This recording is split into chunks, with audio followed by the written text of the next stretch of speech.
Assalamualaikum warahmatullahi wabarakatuh. Selamat hadir kembali Ananda. Walaupun secara virtual, Ibu doakan semua dalam keadaan sehat, walafiat, tanpa kurang satu apapun. Nah, untuk kali ini, Ibu harapkan Ananda bisa mempelajari tentang materi yang akan kita pelajari pada kesempatan ini, yaitu prakarya dan kewirausahaan. Sebelum kita mulai, alangkah lebih baiknya kita mengucapkan basmalah bersama. Bismillahirrahmanirrahim. Oke.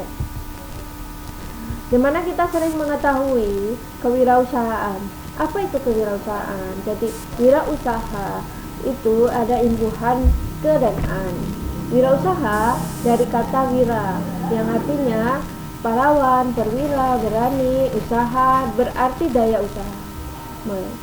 Menurut Apekerti, kewirausahaan adalah kemampuan yang dimiliki seseorang untuk mendirikan, mengelola, mengembangkan, dan melembagakan perusahaan miliknya sendiri. Nah, jadi apa itu kewirausahaan? Yaitu di mana seseorang memiliki sebuah kemampuan untuk mendirikan, mengelola, mengembangkan, dan melembagakan perusahaan itu, dan menerapkan proses kreativitas dan inovasi sehingga mereka yang sebagai seorang wirausaha itu memiliki passive income gitu terhadap dirinya gitu ya. Nah, kegiatannya apa saja pertama Nanda? Yaitu pertama harus kita membaca peluang. Peluangnya adalah suatu kesempatan yang dapat dimanfaatkan untuk memperoleh keuntungan melalui tindakan dengan mengarahkan tenaga dan pikiran. Nah, jadi ini ciri peluangnya yaitu biasanya nilai jualnya, terus barangnya bersifat nyata dan sungguh-sungguh, bertahan lama, bukan bisnis musiman, skala usahanya dapat diperbesar, modalnya tidak terlalu besar, dan usaha yang jelas adalah mendatangkan sebuah keuntungan. Di mana ada peluang, di situ ada ide. Nah, ide inilah yang harus kita kembangkan Anda. Ide ini adalah suatu rancangan, gagasan, ataupun cita-cita yang tersusun dalam pikiran. Nah, ide ini merupakan langkah awal untuk mengubah suatu gagasan tersebut menjadi peluang usaha yang kreatif dan inovatif, sehingga kita bisa mencapai kesuksesan atau bisa dikatakan kewirausahaan yang sukses ya. Tujuan kewirausahaan itu jelas banyak sekali tujuannya. Intinya tujuannya ini adalah bisa kita menjadi suri tauladan bagi masyarakat, bisa menumbuhkan kesadaran kita terhadap masyarakat, semangat, perilaku, dan kemampuan kewirausahaan di kalangan masyarakat. Pokoknya intinya kita menjadi suri tauladan masyarakat lah. Ide kewirausahaan ini dapat dinilai dan diciptakan dalam mengubah tantangan menjadi peluang. Nah, menjadikan peluang itu merupakan suatu ide, di mana harus ada inovatif, ada ide kreatif, dan harus ada inovasi. Oke, pengertian wirausaha. Nah, wirausaha yaitu seseorang atau sekelompok orang yang mampu mengorganisir faktor-faktor produksi. Apa itu?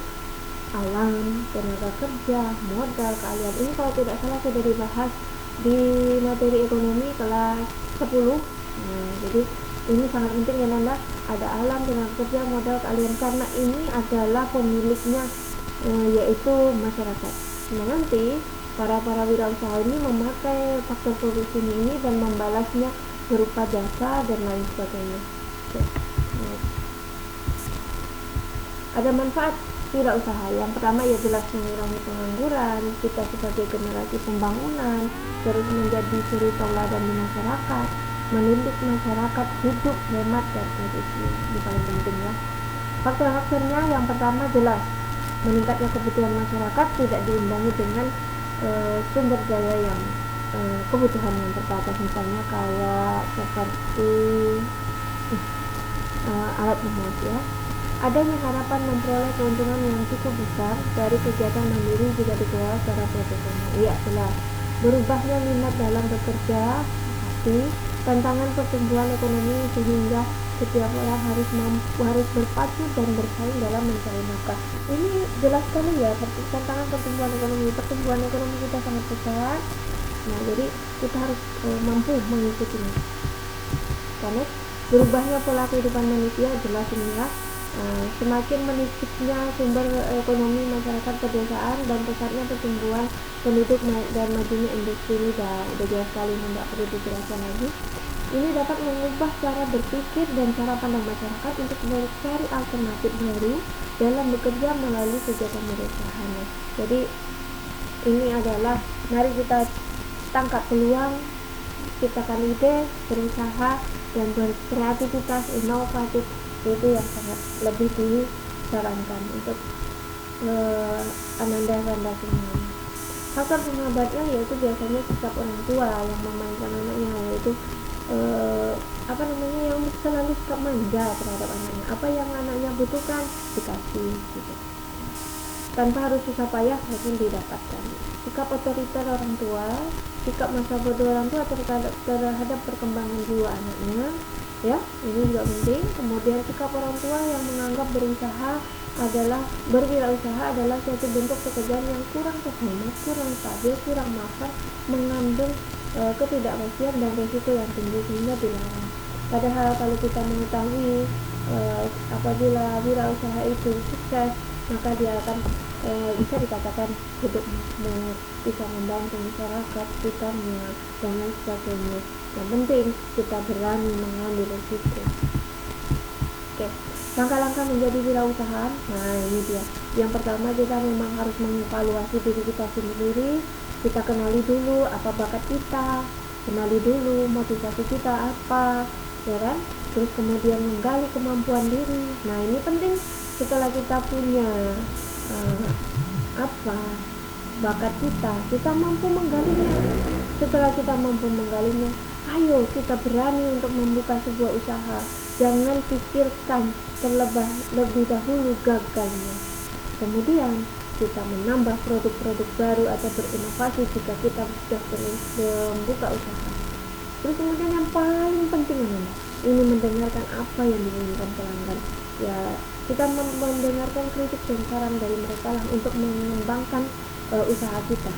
Terus meningkatkan pemasaran dengan memperluas jaringan. Oke, ini sangat jelas sekali kalau kita ingin usaha kita berkembang, maka kita ingin memperluas jaringan. Terus kemudian bekerja keras dan cerdas.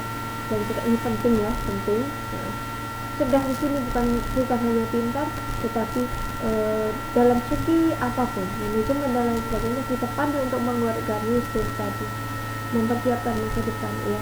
Ini kalau kita menjadi wirausahawan yang sukses, maka masa depan pun terjamin insya Allah. Nah, jadi Ananda pilih yang mana, mau jadi wirausaha atau karyawan? Jadi kalau Ananda pilih yang mana, nanti jawab di bukunya masing-masing ya. Kemudian berarti kita sampai di sini dulu untuk pertemuan kita hari ini, dan Ibu harapkan Anda bisa mencermati, memahami dan memberikan sebuah kesimpulan di bukunya masing-masing. Baik, kita akhiri dengan membuat suatu kesimpulan di mana pertemuan kita hari ini adalah menceritakan tentang kewirausahaan. Jadi kewirausahaan adalah seseorang atau sekelompok orang yang mampu mengorganisir faktor-faktor produksi tadi secara inovatif, kreatif, dan efisien, sehingga menciptakan passive income bagi dia sendiri ataupun bagi masyarakat secara umumnya, yaitu memajukan masyarakat, mensejahterakan masyarakat, dan siapa yang tidak mau untuk menjadi seorang wirausaha. Oke, Ibu akhiri. Assalamualaikum warahmatullahi wabarakatuh.